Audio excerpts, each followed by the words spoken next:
हमने पहले भी कहा था कि सम्राट चौधरी जी कि बिहार सरकार का खजाना खाली है, कोई काम नहीं हो रहा, भ्रष्टाचार पे भ्रष्टाचार हो रहा है, रिशु जैसे मामले सामने आ रहे हैं, कोई कार्रवाई नहीं हो रही है, सत्ता में बैठे लोग उनको संरक्षण देने का काम कर रहे हैं, डेली हत्या, लूट, अपहरण और अपराधी जो है बेलगाम हो रखे हैं, नीट जैसे मामले, परीक्षाएं जो हैं, पेपर लीक हो रहा है, माताओं बहनों को अब तक 2 करोड़ रुपए का जो वादा किया था वो नहीं दिया गया, पेंशन लोगों का बंद है, विधायकों को, मंत्रियों को तनख्वाह नहीं मिल रहा है, कोई काम नहीं है। इसलिए ध्यान भटकाने के लिए जो आप कह सकते हैं कि जो राजनीति जो है सम्राट चौधरी जी की, ध्यान भटकाने के लिए इतनी सोच है कि सुरक्षा ले लो, उस पर चर्चा कराओ। राबड़ी देवी जी के स्टेटस में 2005 के बाद से अब तक कोई बदलाव नहीं हुआ है, तो अचानक से 10 नंबर ही बंगला क्यों? जो हमें जो बंगला अलॉट किया गया वही क्यों नहीं अलॉट कर दिया गया मंत्रियों को?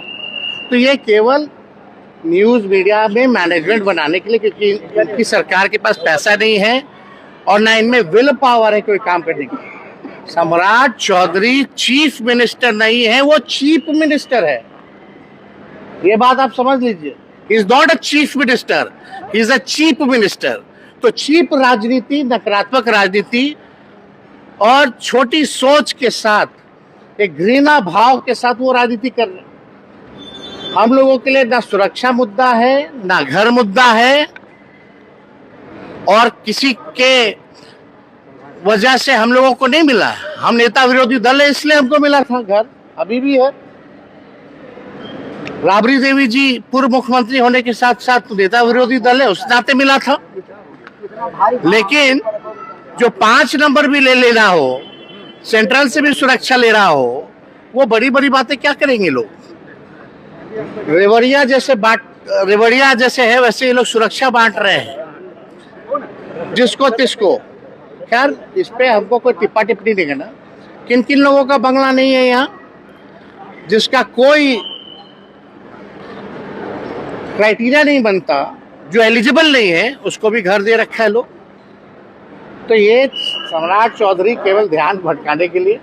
भाई, महंगाई इतनी ज्यादा हो गई, गैस की कीमतें बढ़ रही हैं, पेट्रोल डीजल की कीमतें बढ़ रही हैं, इस पे आप लोग बात कीजिए, बेरोजगारी पे बात कीजिए। तो इस पे कभी भी कोई भी बयान दिया गया है? कोई बयान नहीं दिया गया। पाताल से अपराधी को ढूंढ लाएंगे, बालिका गृह मुजफ्फरपुर वाले को पहले टांगो ना भाई, कौन रोके हुए है? सृजन घोटाले वाले को टांगो ना, तुम क्यों नहीं टांग रहे हो? और ये जो रिशु का जो मामला है, इसमें कितने लोग, अधिकारी लोग फंसे हुए हैं, कौन बचा रहा है? क्या कार्रवाई हो रही है? क्यों नहीं टांग रहे हैं ये लोग? ये राज्य सरकार केवल बचाव कर रही है अपराधियों का। तो इसलिए चीफ मिनिस्टर से कोई उम्मीद नहीं है। बिहार सबसे गरीब राज्य है, आज के डेट में भी बिहार को अव्वल राज्यों में ले जाने के लिए इनके पास कोई विजन नहीं है, कोई रोड मैप नहीं है। क्या मतलब भाई, हमारी सुरक्षा और कुछ हमें कोई जरूरत नहीं है। आप ले जाइए, आप रखिए, अपने पास रखिए, कोई मतलब नहीं है सुरक्षा की। बिहार की जनता है, देख रही है। और इनको अगर लगता है कि बिहार बहुत सुरक्षित राज्य है, तो पहले माताएं बहनों की रक्षा तो करें। बच्चियों के साथ गैंग रेप हो रहा है, दिन दहाड़े पटना में गोलियां चलती हैं, किसी पे कार्रवाई नहीं होता है।